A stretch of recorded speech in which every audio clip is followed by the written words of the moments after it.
So, a second string Celtic side put 5 past Aberdeen, which will not do any wonders for their confidence heading into the Scottish Cup final.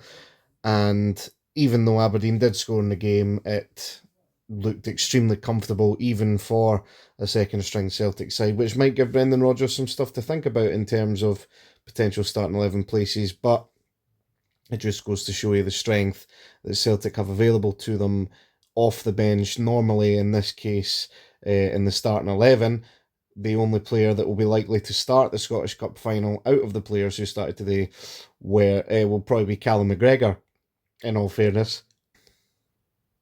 James Forrest didn't get his goal that he's waiting on. He's got one more game to get it, although he did get involved in a few of the goals tonight, a couple of assists. Luke McCowan as well. He scored himself as well as getting 2 assists. Mike Narowski ended up on the score sheet as well as Johnny Kenny getting his first goal of the season and Adam Ida coming off the bench to score his 20th goal of the season, which apparently, according to the commentary team, is the first time since the 1960s that 3 Celtic players have surpassed 20 goals in a season. In other news, St Mirren have managed to come from behind to draw 2-2 with Hibs, keeping their European hopes alive. The results tonight mean that Aberdeen's hope for third place is gone as well. Dundee United need to win to secure that final European spot next week in reality. Although as long as they better St Mirren's result or equal St Mirren's result, they'll keep that spot. St Mirren, of course, need to go to Celtic, and Celtic will want to put on a show for Trophy Day. Rangers run away comfortable winners in the end after going behind to Dundee United, which sees Barry Ferguson's final 2 home games in charge come away with wins. I say final 2 home games in charge. In reality, he's probably not going to get the job, so it probably was his final 2 home games in charge. They ended up giving Cyril Dessers the penalty as well. That they got in the game instead of James Tavernier, to try and get Cyril Dessers in with contention to finish the season as top goal scorer as well. In terms of the bottom half of the table, of course, we found out tonight that St Johnstone have been officially relegated for the first time in 16 years. It's a shame for them. They've been kind of around about that area for a wee while now, though, and Scotland's joint second most successful club of the last 15 or so years have now found themselves in the Championship, unfortunately for them, thanks to a late Ronan Hill penalty against Dundee United, which saw them score against Dundee, which saw them score an equaliser as well. Motherwell ran away comfortable winners over Kilmarnock in Derek McInnes's penultimate game, thanks to a Robbie D's red card, which apparently was their 9th sending off of the season. A little bit of disciplinary issues that Derek McInnes will hope is stamped out by the move to Hearts when he goes over there, and not having any disciplinary issues there.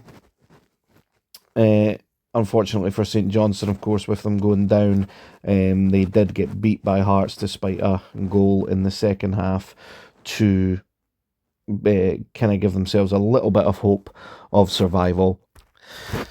But it wasn't to be in the end. But we still have a massive game in terms of the relegation playoff coming up, or massive sets of games at the weekend. Dundee, as long as they better or equal Ross County's result, will avoid the playoff, and Ross County will hope to pull off a miracle, if you like, to try and avoid the playoffs, which they would find themselves in the playoffs for the 3rd season in a row. But in terms of the game tonight that was on TV that I watched, Celtic, despite having a second string team out there, it was very fluid from the get-go. A lot of chances created, and Celtic finally got the breakthrough. It came from a corner. Luke McCowan delivers it in. Really good header from Mike Narowski to make it 1-0, and it looked like at that point Celtic were going to open the floodgates. Unfortunately, a fan took out in the stands both sets of medical teams running over for treatment. It was a 7 or so minute delay. Thankfully, according to the commentary, the fan is in a stable condition. They did go to hospital, so let's hope that it's nothing too serious.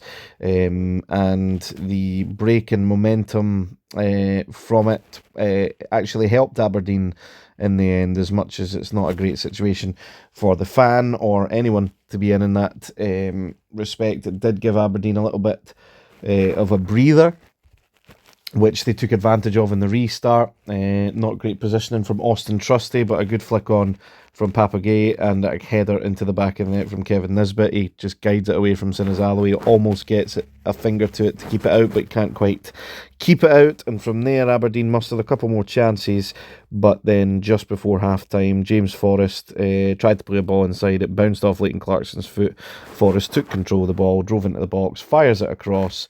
I think it's Jensen it bounces off, and Yang finishes into the back of the net for 2-1 just before half-time. And then Celtic and Aberdeen both come out for the second half unchanged. Aberdeen, though, did look like they potentially could have got something, an equaliser maybe. They started the press really well, but then Celtic just found a way to play through it. And Luke McCowan, really good take from him after a pass from James Forrest. Weaker foot fires it into the back of the net for his second goal contribution of the night, and James Forrest's second goal contribution of the night as well. And from there, Aberdeen never really looked in the game, in all honesty. A couple of substitutions getting made, freshening things up.